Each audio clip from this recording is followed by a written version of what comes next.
하나님께서 구약시대에 당신 스스로를 가리켜서 나는 이러하다라고 선포하신 일이 있습니다. 모세를 통해서 이스라엘 백성들을 애굽에서부터 나오게 하시고 가나안 땅에 들어가게 하시고자 하는 원대한 계획을 가지시고 모세를 찾아가셨을 때 모세는 이미 모든 젊음의 패기를 다 잃어버린 상태여서 두려웠습니다. 지금 제가 무엇을 할 수 있겠습니까? 혹시 제가 가서 하나님이 나를 보냈다 하면 그 백성들이 그 보내신 하나님의 이름이 무엇이냐라고 물을 때 제가 뭐라고 대답을 할 수가 있겠습니까? 가기를 원치 아니하여 변명을 대고 있는 모세에게 하나님께서 당신의 이름을 가르쳐 주시는데 I am who I am. 나는 나다. 이렇게 가르쳐 주십니다. 나는 스스로 있는 자라고 하는 자기 정체성을 정확하게 밝혀주십니다. 이와 같은 자기 선언이 신약에 와서 육체의 몸을 입고 이 땅에 오신 예수 그리스도께서 똑같이 나는 누구다라고 이렇게 자기 선언을 하시는 것이 요한복음에 나옵니다. 요한복음에 총 7번의 자기 선언을 하시는 장면들이 나오는데요.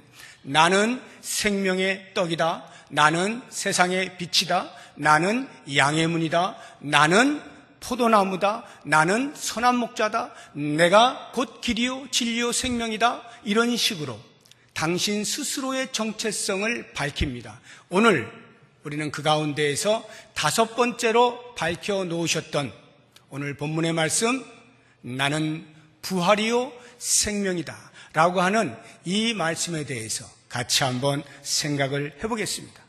예수님께서 이렇게 자기 자신을 가리켜서 나는 부활이요 생명이라고 밝히신 그 배경을 먼저 이해할 필요가 있습니다. 예루살렘의 솔로몬 행각이라고 하는 곳에서 예수님이 열심히 가르치십니다. 그런데 일부 유대인들이 그 가르치심에 시기를 하여서 돌을 들어 쳐 죽이려고 합니다. 아직 예수님께서 돌아가실 때가 되지 아니하였기 때문에 예수님은 제자들과 함께 그 자리를 떠나십니다. 그리고는 요단강 건너편, 요단강 동쪽 베레아라고 하는 지역에 있는 베다니에 머무십니다. 그리고 그곳에서 역시 신앙의 부흥 운동이 예수를 통하여 일어나게 됩니다. 그러한 즈음에 예루살렘 근처에 있는 베다니에 살고 있는 나사로와 마르다와 마리아의 집에서 전갈이 하나 옵니다. 마르다와 마리아가 사람을 보내서 소식을 전한 겁니다. 자기 오빠 나사로가 병에 들었기 때문에 예수님에게 그 소식을 전한 거죠. 우리의 오라버니 나사로가 병들었습니다. 평소 같으면 예수님께서는 그 3남매의 가정과 친밀한 관계를 가지고 계셨기 때문에 아마도 뒤도 돌아보지 아니하시고 곧바로 예루살렘 근처에 있는 베다니로 오셨겠지만 어찌된 영문인지 예수님께서는 거기에 이틀을 더 유하십니다. 늑장을 부리시는 겁니다. 그리고는 이틀이 지나니까 그제서야 비로소 제자들에게 자, 우리가 유대 땅으로 가자 이렇게 말씀하십니다. 제자들은 만류합니다. 예수님 안 됩니다. 우리가 거기서 돌에 맞아 죽을 뻔했는데 다시 그리로 간다는 것은 말이 안 됩니다. 아직도 그들의 분이 풀리지 않았을 것이고 위협과 폭력이 있을 곳인데 죽으러 그냥 갈 수는 없는 거 아닙니까? 하고 만류를 할 때 예수님께서 말씀하십니다. 아니다. 이제 우리가 가야 할 때다. 내 친구 나사로가 죽었다. 예수님께서 이 말씀하신 것은 친구 나사로가 죽은 이후에 움직이시고자 하는 의도를 가지고 있었다라고 하는 것을 짐작해 볼 수가 있습니다. 조문을 위해서 죽기를 기다리셨을까요? 아니면 병든 것이 너무나 위중하기 때문에 당신이 고치실 자신이 없어서 아예 죽은 다음에 가고자 했던 것일까요? 어떤 이유에서건 아무튼 예수님은 나사로가 죽은 이후에야 드디어 유대 땅으로 발걸음을 옮기십니다. 그런데 제자들이 만류를 하지 않습니까? 그때에 도마가 제자들을 향하여서 야, 우리 주님께서 지금 죽으러 가시는데 우리도 주와 함께 죽자, 이렇게 의협심을 발휘해서 제자들을 독려합니다. 그래서 예수님께서는 제자들과 함께 예루살렘 근처에 있는 오리 떨어져 있는 베다니, 나사로와 마르다와 마리아가 살던 그 집에 당도하시게 되는 것입니다. 거기에는 이미 장례로 인하여서 예루살렘에 있던 나사로와 관계하고 있던, 또는 마르다 마리아와 평소에 안면이 있는 많은 유대인들이 조문을 하기 위하여 그 집에 모여 있습니다. 예수님께서 제자들과 함께 오고 계십니다. 어느 정도 오셨을 때, 우리나라로 치자면 동구박 정도 오셨을 때에 소식을 듣게 됩니다. 마르다와 마리아가 동시에 들었는데 마리아는 그냥 집에 계속 앉아 있습니다. 아마도 손님을 계속 맞이해야 되기 때문에 그런지는 모르겠습니다만 마리아는 앉아 있고 마르다는 불이 나게 뛰쳐나갑니다. 소위 버선발로 뛰쳐나갔다 해도 될 만큼 그렇게 달려갑니다. 그리고는 예수님을 만나죠. 자, 여기에서부터 이제 우리가 같이 생각을 해 볼 필요가 있습니다. 21절부터 우리가 읽은 26절까지 예수님과 마르다 사이에 대화가 오고 갑니다. 예수님을 만나자마자 마르다가 처음으로 말한 것은 21절에 주께서 여기 계셨더라면 내 오라버니가 죽지 아니하였겠나이다. 저는 이렇게 편하게 말하고 있지만 정작 이 말을 하는 마르다의 심정이 어땠을까요? 예수님을 향하여서 말할 수 없는 아쉬움과 서운함과 조금 심하게 이야기하면 원망이 섞인 듯한, 예수님 왜 좀 빨리 오지 않으시고 이렇게 죽고 나서야 오셨습니까? 라고 말하고 있는 것입니다. 그때 예수님께서 대답을 하시죠. 23절, 내 오라비가 다시 살아나리라. 나사로가 다시 살아날 것이다 라고 하는 이 말씀을 들은 마르다의 심장이 벌떡벌떡 뛰고, 그렇습니까? 그런가요? 이렇게 나왔으면 참 좋았을 텐데, 마르다가 그 다음 대답하는 것을 보면 24절에 마지막 날 부활 때에는 다시 살아날 줄을 내가 아나이다. 그가 평소에 가지고 있었던 부활 신앙에 대해서 마지막 날에는 우리가 다시 살아나는 것 맞습니다. 예수님의 하신 말씀을 저 먼 미래에 있을 일로 이해를 하고 그렇게 대답을 한 겁니다. 거기에 대해서 예수님이 말씀하신 것이 오늘 우리가 읽은 25절, 26절. 나는 부활이요 생명이니 나를 믿는 자는 죽어도 살겠고 살아서 나를 믿는 자는 영원히 죽지 아니하리니 이것을 내가 믿느냐. 예수님께서 당신 스스로를 가리켜서 부활과 생명이라고 말씀을 하십니다. 이 부활과 생명, 부활이라고 하는 것이 다시 살아나는 것이니까 다시 살아난다는 말이 곧 생명을 새롭게 얻는다는 말이죠. 부활과 생명, 이것은 인류 역사에서 모든 사람들에게 있어서 가장 최고의 관심사이면서 동시에 기독교의 핵심, 이것이 부활과 생명입니다. 왜 그럴까요? 한번 생각해 보십시오. 우리 인간에게 있어서 최고의 공포심이 무엇일까요? 여러 가지가 있을 수가 있겠죠. 두려운 어떤 일들을 당할 때, 캄캄한 밤에 어떤 물체가 쓱 나타날 때 두려움을 느낄 수도 있고요. 또는 잘 다니던 직장에서 하루아침에 쫓겨나게 되었을 때, 해고를 당할 때 어떤 그런 공포심이, 이제 뭐 어떻게 살아야 되나, 공포심과 두려움이 닥칠 수도 있을 것입니다. 사업을 크게 하다가 폭삭 망했을 때, 계속해서 찢어지게 가난하게 살아갈 때, 많은 사람들에게 인정받지 못하고 계속 소외를 당하며 살아갈 때, 이런 모든 것들은 우리들을 불안하게 하고 두렵게 하고 공포로 몰아넣습니다. 그러나 그 어떤 것에 비할 수 없이 가장 크게 느끼는 공포가 있다면 그것은 죽음일 것입니다. 내 주먹을 믿어 라고 하는 사람조차도 죽음 앞에서는 한없이 약해지는 것을 저는 수도 없이 보아왔습니다. 아무리 이 땅에서 떵떵거리며 살던 사람도 죽음 앞에서 계속해서 떵떵거리는 사람을 제가 본 적이 없어요. 모두가 그 앞에서는 불안해지게 되고요, 두려워지게 되고요, 이제 끝이구나 하는 생각이 들 수밖에 없어서 그 공포심이라고 하는 것은 이루 말할 수가 없는 것입니다. 그래서 인류는 이와 같은 공포로부터 벗어나기 위해서 어떻게 하면 좀 더 오래 살 수 있을까에 대해 끊임없이 연구를 하는 거예요. 어떻게 하면 좀 더 젊어질 수 있을까? 어떻게 하면 1년이라도 더 살 수 있을까? 그래서 누군가는 불로초를 구해오라 했다고 하지 않습니까? 안 죽고 싶은 것입니다. 그 공포로부터 이겨내고 싶은 것이죠. 아마 이 땅에 존재하는 모든 종교는 바로 이와 같은 인류의 염원에 의하여서 탄생한 산물이라 여겨집니다.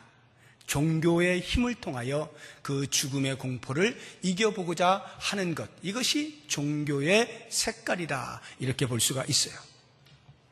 우리나라를 대표하고 있는 종교들이 있죠. 불교나 유교나 기독교도 상당합니다만, 이런 그 뿌리 깊게 내려져 있는 불교와 유교에서 49제라고 하는 것을 드립니다.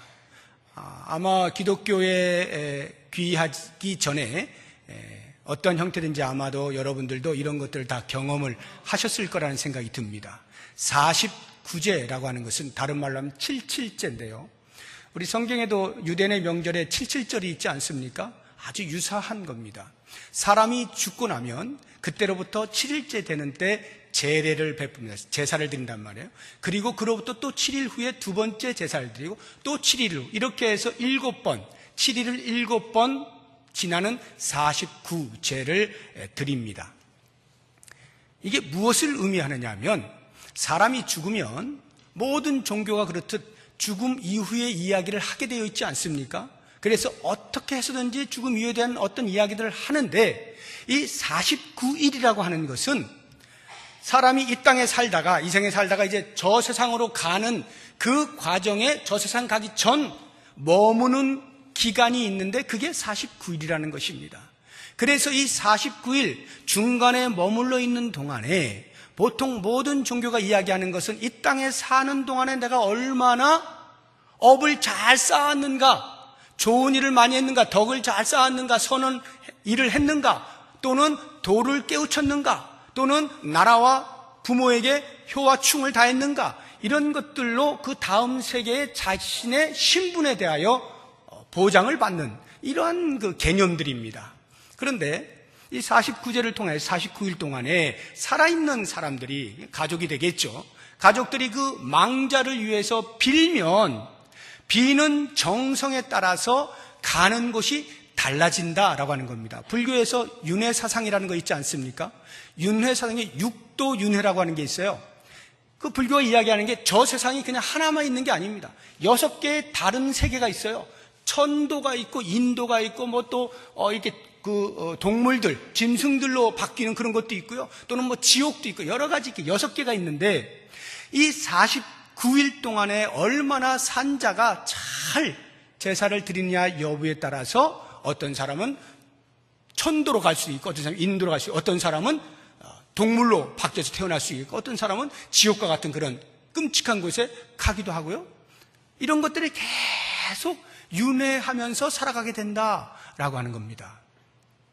제가 왜 이런 구체적인 말씀을 드리느냐 하면, 이런 일들이 일어나게 되는 이유가 뭐냐는 거예요. 그게 전부 다 저 세상에 대하여 무언가 붙잡는 것이 있어야 이 땅을 사는 동안에 그나마 죽음의 공포로부터 벗어난 삶을 살 수 있지 않느냐라고 하는 것에 비롯하여 생겨난 것들이다, 이 말이에요.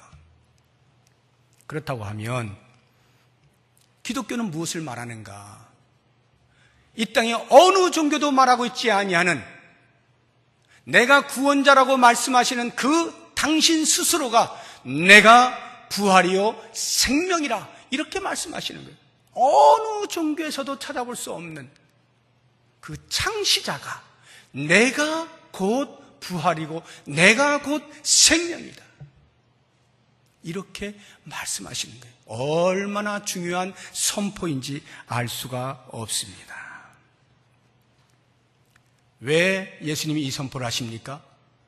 예수님이 부활이고 생명이신 것처럼 예수 그리스도에 붙어있는 자, 그리스도를 영접한 자, 그리스도 안에 들어온 자, 그리스도와 연합한 자, 그리스도를 믿는 자는 예수님께서 부활하신 것처럼 부활할 것이요 예수님이 영생으로 사시는 것처럼 영생을 얻을 것이다. 이것을 말씀하는 거예요.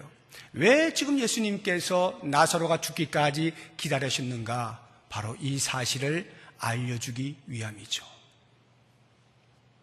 나사로가 죽었습니다. 죽기까지 기다린다는 것이 그렇게 간단한 문제가 아니에요. 왜냐하면 이미 우리가 본 것처럼 마르다의 원망을 사기 십상이죠. 마르다뿐만이 아닙니다. 좀 나중에 보면 마리아도 만나는데 똑같은 말을 해요. 주께서 여기 계셨더라면 내 오라버니가 죽지 아니었을 텐데요. 원망 섞인 말이 나옵니다.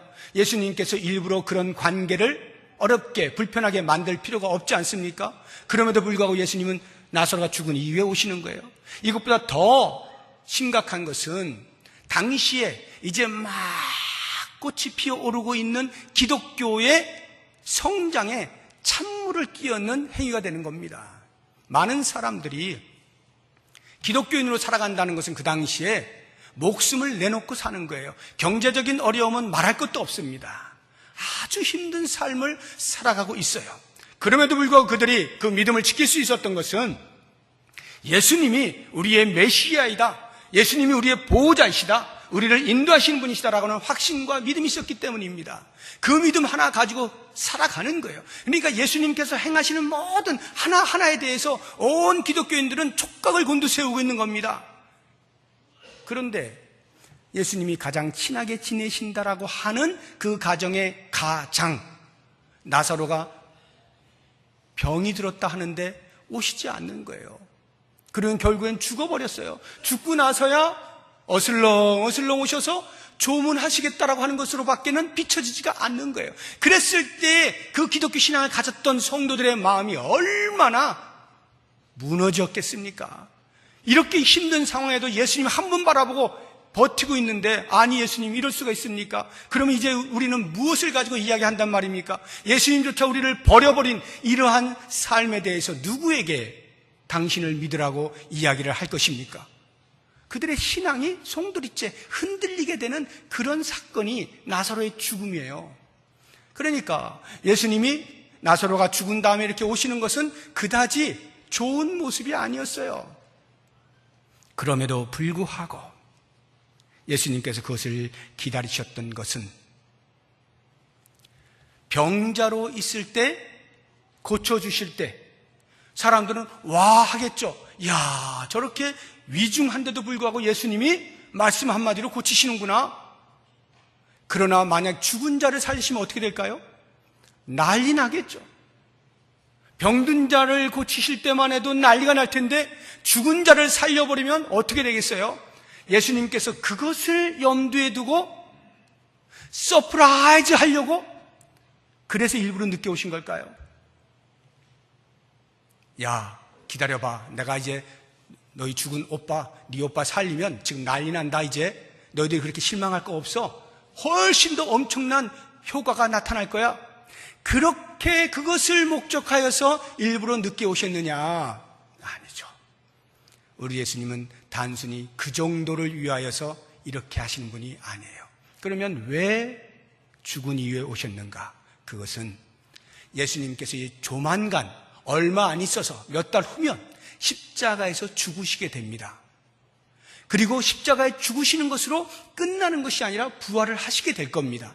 예수님은 지금 당신의 십자가와 부활을 이 나사로의 죽음과 살리심을 통하여 사람들로 하여금 알게 하시고 싶은 거예요.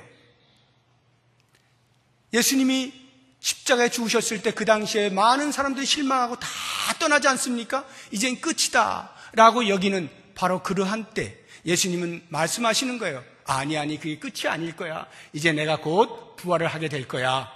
그러니 너희는 그 부활신앙을 가져야 한다 라고 하는 것을 심어주기 위해서 예수님이 돌아가시기 전에 먼저 이 나사로의 죽음 앞에 서셔서 모든 사람들이 보는 앞에서 죽은 자가 그리스도의 말씀 한마디로 살아나게 되는 것을 보여주시고 그것을 통해서 당신이 곧 부활이요 생명이심을 알게 하시는 목적을 가지고 그렇게 일부러 죽은 이후에 오셨다 하는 것입니다.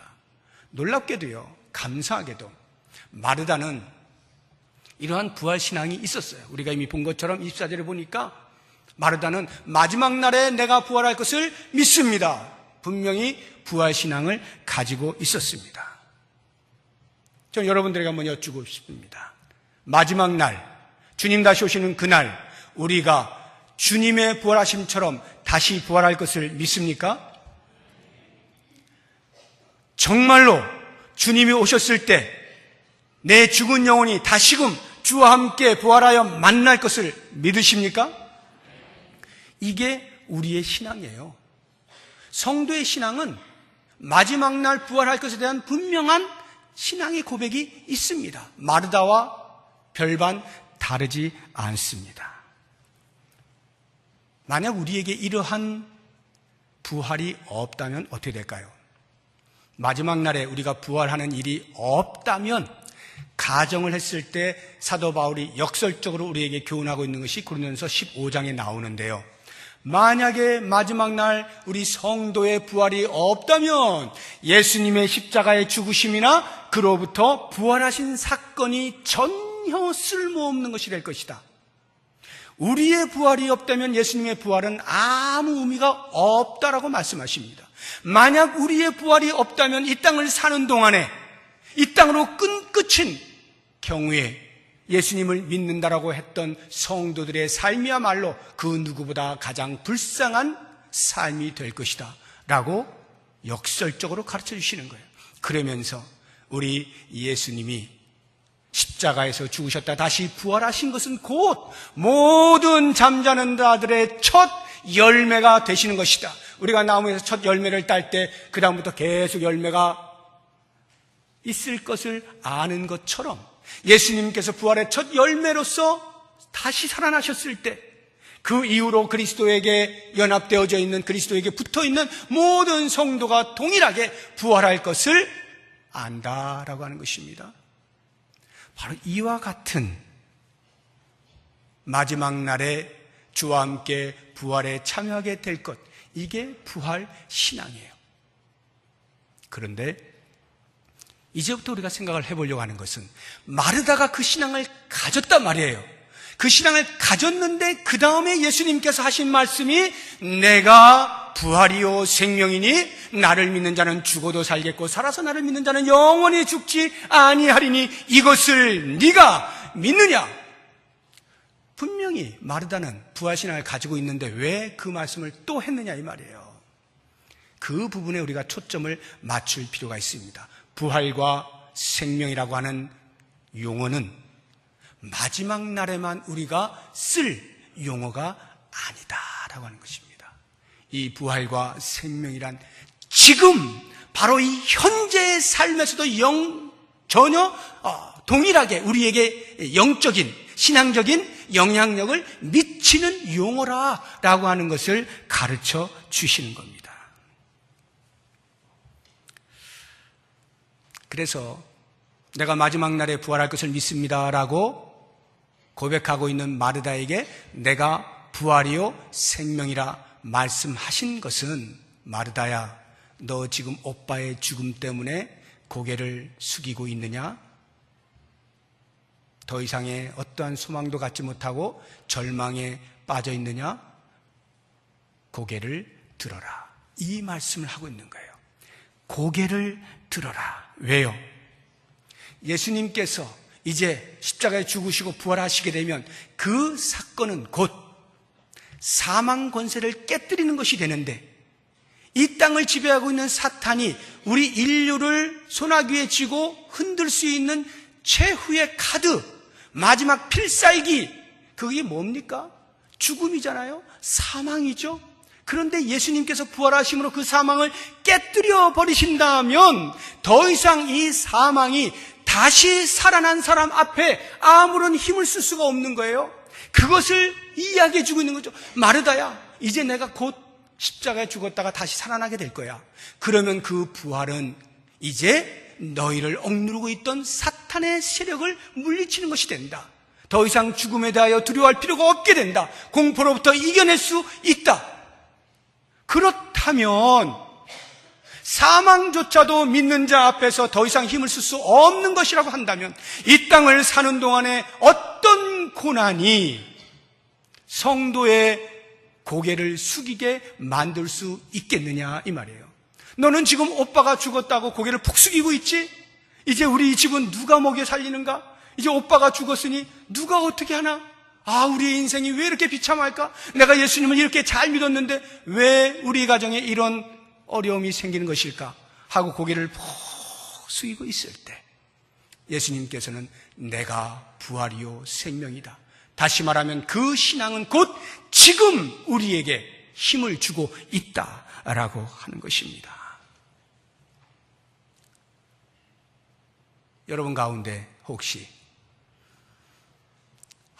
정말 살고 싶지 않아, 너무 힘들어, 왜 이렇게 풀리질 않는 거야 라고 하는 삶의 무게 때문에 지쳐있는 분이 계십니까? 오늘 말씀을 기억하시기 바랍니다. 예수님께서 당신 스스로를 가리켜서 내가 부활이요 생명이라고 하실 때 그 말씀을 제가 믿습니다라고 고백하는 것은 이 땅의 그 어떤 환경도, 어떤 상황도, 어떤 고난도 나로 하여금 고개를 숙이게 만들 수 없다라고 하는 당당함을 갖는 것입니다. 예수 그리스도로 말미암아서 나는 죽음조차도 나를 흔들 수 없는 사람임에 대한 당당함, 이게 부활신앙이고 이게 생명을 가진 사람의 모습이에요. 오늘 우리는 이제 예배를 마칠 때에 마지막 주제 찬송 4사분기에 10월, 11월, 12월 세 달 동안에 부를 찬송이 있습니다. 은혜 아니면 살아갈 길이 없는 존재를 고백하는 내용입니다. 내가 하나님의 크신 뜻을 다 알지 못합니다. 이 땅을 사는 동안에 이러저러한 고난들이 막 나에게 닥칩니다. 그러나 그것으로 내가 실망하지 아니하는 것은 내가 주님과 꽉 묶여 있어서 비록 세상은 나에게 평화와 위로를 진정으로 줄 수 없다 할지라도 우리 주님께서 참된 평화와 위로를 주시기 때문에 오직 나에게는 예수뿐이다, 나는 예수뿐이다 라고 고백하는 그런 가사가 적혀 있습니다. 제가 이 가사를 묵상하면서 생각했어요.